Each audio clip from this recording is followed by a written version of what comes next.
Assalamualaikum warahmatullahi wabarakatuh. Perkenalkan, nama saya Ivan Rahmat Maulana. Saya akan mempresentasikan tema yang berjudul riset pemasaran. Pengertian riset pemasaran.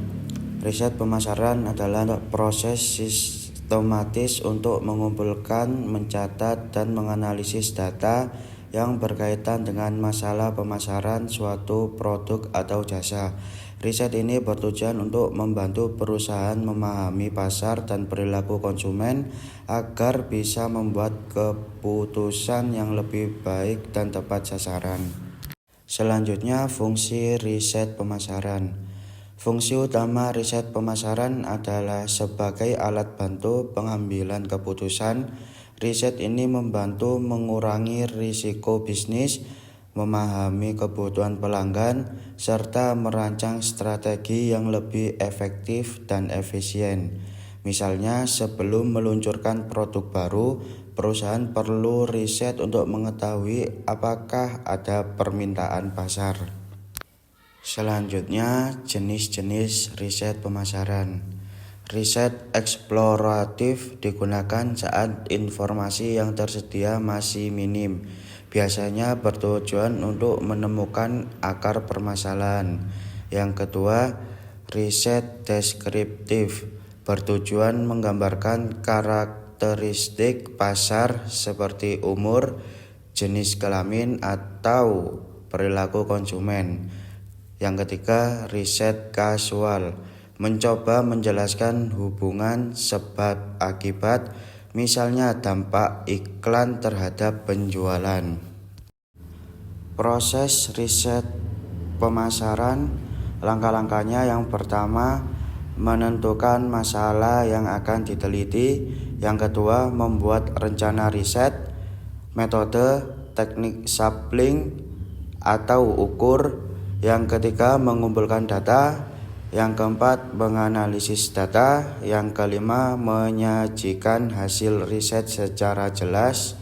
Yang keenam, mengambil keputusan berdasarkan hasil analisis. Selanjutnya, metode pengumpulan data ada dua. Yang pertama, data primer diperoleh langsung dari sumbernya, seperti konsumen melalui survei, wawancara, atau observasi. Yang kedua, data sekunder berasal dari sumber yang sudah ada, seperti laporan riset, data pemerintah, artikel, atau database online.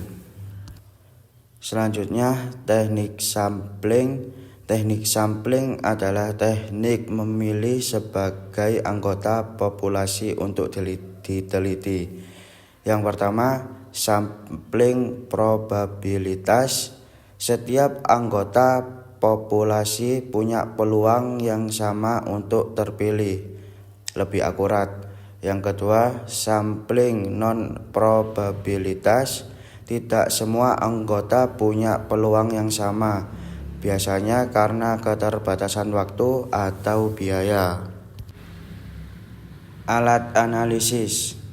Data yang terkumpul harus dianalisis agar bisa ditarik kesimpulan. Analisis bisa bersifat deskriptif atau inferensial, tergantung kebutuhan. Bisa juga menggunakan software seperti SPSS atau Excel agar hasil lebih akurat dan efisien. Selanjutnya, contoh penerapan riset pemasaran. Yang pertama, peluncuran produk baru. Contoh, perusahaan makanan melakukan tes rasa pada kelompok kecil konsumen untuk mengetahui apakah produk barunya disukai.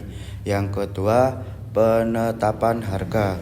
Contoh, survei dilakukan untuk mengetahui berapa harga maksimal yang tersedia dibayar konsumen untuk sebuah produk. Yang ketiga, segmentasi pasar. Contohnya, produk skincare dipasarkan berbeda untuk remaja dan orang dewasa karena kebutuhan kulitnya berbeda. Yang keempat, evaluasi kampanye iklan. Bisa dilakukan melalui wawancara atau survei terhadap konsumen. Selanjutnya, tantangan dalam riset pemasaran. Melakukan riset tidak selalu mudah. Terkadang perusahaan menghadapi keterbatasan biaya, waktu, atau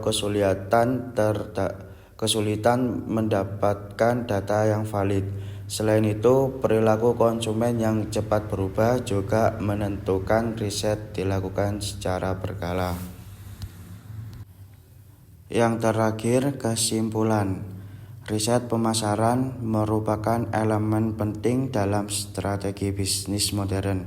Dengan riset yang baik, perusahaan dapat memahami pasar lebih dalam dan menyusun strategi yang relevan. Proses ini harus dilakukan dengan hati-hati dan berdasarkan data yang valid agar hasilnya bisa diandalkan. Sekian presentasi dari saya, kurang lebihnya terima kasih atas perhatiannya. Wassalamualaikum warahmatullahi wabarakatuh.